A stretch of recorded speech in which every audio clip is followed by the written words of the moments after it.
Nou ek is doodseker, jy het ook al daar die befaamde sê van mense gehoor wat sê, 'n oupa is 2 keer bly. Die dag as die kleinkinders kom en die dag as die kleinkinders gaan. Maar ek het altyd gewonder, nou maar, wat so bly is daai? En ek het toe die afgelope week agtergekom, dat die bly daarin gelees, dat oupa nie meer so lekker kan bybly, by al die dinge wat die kleinkinders en kinders wil doen nie. So ek kan agterkom, was my kind uit Switserland en my kleinkinders uit Switserland hier vir die week gewees. En wil ek vir jou sê, wat 'n uitdaging. Maar weet jy, dit het my weer laat dink, op 'n nuwe manier aan die tyd waarbinne ons is.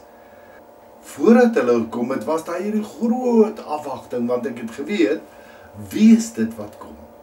En toe hulle gekom het, was daar hierdie blydskap. En vandag toe hulle weg is, toe was die hart maar baie seer gewees, en het die trane sommer lekker geloop. Maar dit het my teruggevat na Kersfees toe. Jesus wat gekom het. Weet jy maar die interessante van Jesus wat gekom het was, ons het nie geweet wie is dit wat kom. Die mensdom het nie gevra na hom nie. Dit wat hulle wou hê was iets heeltemal anders as wat God gegee het. Dis omtrent nou soos 'n kind met Kersfees. Hy het vir Kersvader hierdie briefie geskryf en sê hy wil hierdie persent hê. En toe kry hy 'n ander persent waaroor hy nou nie so baie bly was nie. In Johannes lees ons, die lig het na die wêreld toe gekom, maar die wêreld wou dit nie gehad het nie.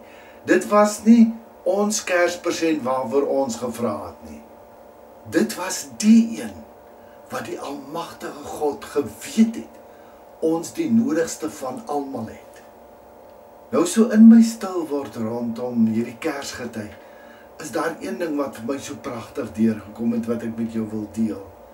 En dit is, dat God altyd in beweging is.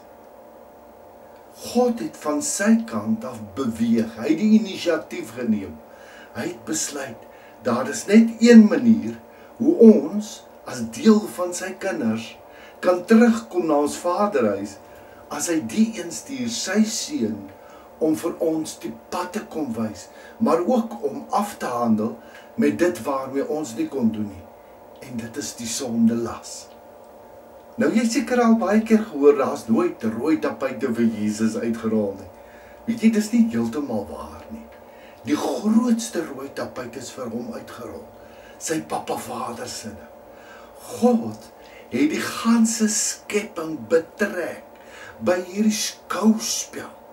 Hy het die hele hemelruim, al die sterre en planete belyn en op plekke gesit, sodat die wyse manne moes sê, hier is iets anders aan die gebeur in die lig, hierdie planete was nie voorheen so belyn nie, en hier is 'n spesiale een hierdie jaar. God span die hele skepping in, om die koms van sy seun aan te kondig. En nou die interessante, wie is die mense wat dit raak gesien het? Die wyse manne. Manne wat daar onder die sterrehemel gesit het en gekyk het en gesien het, hier is iets aan die gebeur. En nadat hulle dit gesien het en hulle sien die beweging van die sterre in die hemelruim, besluit hulle, nee, hierdie ding sê vir ons iets. Binne ons idioom, binne ons kultuur, binne dit wat ons weet, is dit die teken dat daar 'n baie belangrike koning gebore gaan word.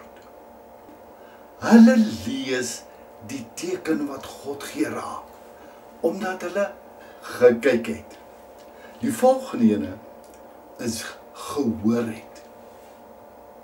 Die herders sit daar in die veld, eenvoudige manne, ewe skielik is daar 'n engelekoor, en die engele wat sing, hulde bring, en wat sê, vandag is daar vir julle in die stad van Dawid gebore, Jesus die Christus. So soms dan wonder ek, as Jesus in vandag se tyd sou kom, waar sou ons dit gehoor het?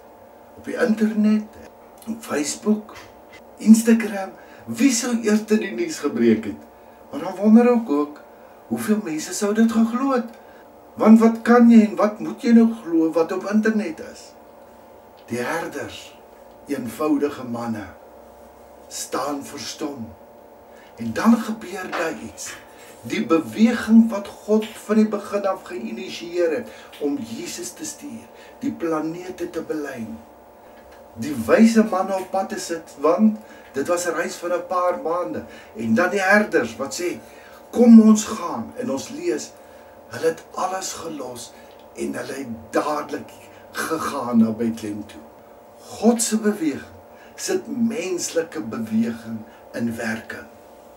Waarheen? Na 'n kindjie in 'n krib. Die God van die heelal kies om onder die geringstes van geringes homself te kom tuis maak, te kom inleef in ons wêreld in. Nie 'n Jesus wat onmiddellik begin preek en praat, 'n 10-punt plan opstel vir die probleme van die wêreld nie. 'n Jesus, 'n klein babatjie, brabbel tak, soos 'n babatjie is. Hy stil, hy praat nie. God met ons in stilte.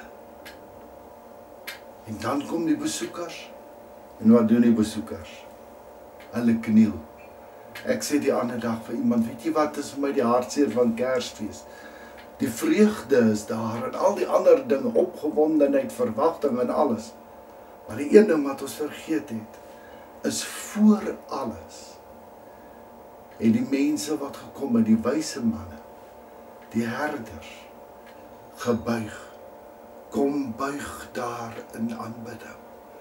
Kom sien en kom wees net stil by die God van die heelal in die krib.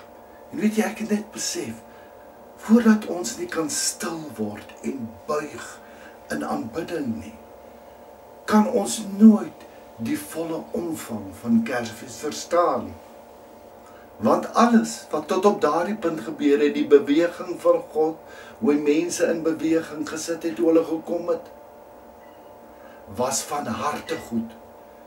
Die wyse manne het van harte gesien, die herders het van harte gehoor, en dit het hulle motiveer om te gaan. En daaroor toe hulle by die krib kom, was dit van harte buig, oorgee, 'n aangee. Die grootste geskenk wat ek het om te gee is nie my geskenke, die wierook en die mirre en al die ander dinge nie. Die grootste geskenk was hulle harte, 'n nuwe krib vir Jesus. En dan lees ons, toe hulle weggaan, was hulle nie meer dieselfde nie. Hulle harte het gebokspring, want hier was iemand wat nou in hulle harte gewoon het, en hulle het met hulle eie oë gesien, met hulle eie ore gehoor, wie dit is, die Seun van die Almagtige God. En daarom ook hierdie Kersfees wil ek jou uitnooi, om saam op 'n reis te kom. Om te begin, om met sensitiewe oë weer te kyk, na 'n God wat daagliks, deur sy skepping, vir ons die boodskap stuur, van hoe kosbaar ek en jy vir hom is. Dat ek en jy met nuwe ore sal hoor, wanneer die engelekore van voëlsang, van 'n sonsondergang, van op allerlei ander maniere, ook na ons toe kom, om ons te herinner, die God van die heelal, woon nog steeds, in en by ons, met ons. Maar ek wil ook vir jou uitnooi, om te kom buig in aanbidding. Om ook jou kosbaarste te gee, jou hart vir hom tot roem. En die oomblik as ek en jy buig, en voor hom neerkniel, en ons harte aangee, dan kom gee hy vir ons, nie net God met ons nie. Maar dan sê hy, nou is ek in jou, en nou staan jy onder my beheer. Gaan leef nou vanuit my vreugde. Mag jy die seën van God in beweging ervaar, wanneer hy ook met jou praat deur sy skepping. Mag jy sy seën ervaar wanneer jy hom raak sien in alles rondom jou. Mag jy sy seën ervaar in jou neerkniel en neerbuig by hom.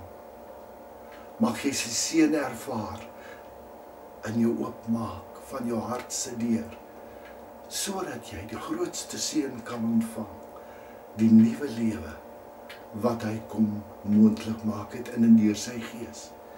En om dan met 'n dankbare hart wat oorloop van vreugde die pad huis toe te vat, na jou Vaderhuis. Mag die Here jou ryklik seën en mag dit 'n besondere Kersfees hierdie jaar vir jou en jou gesin wees. Geniet die laaste paar dae van hierdie jaar. Maak die boeke toe wat toegemaak word. Maak dinge reg wat reggemaak moet word, sodat ons weer met 'n vars huppel in ons stap hierdie jaar kan vat wat voor lê. Liefde groete soos altyd, Charles Botha.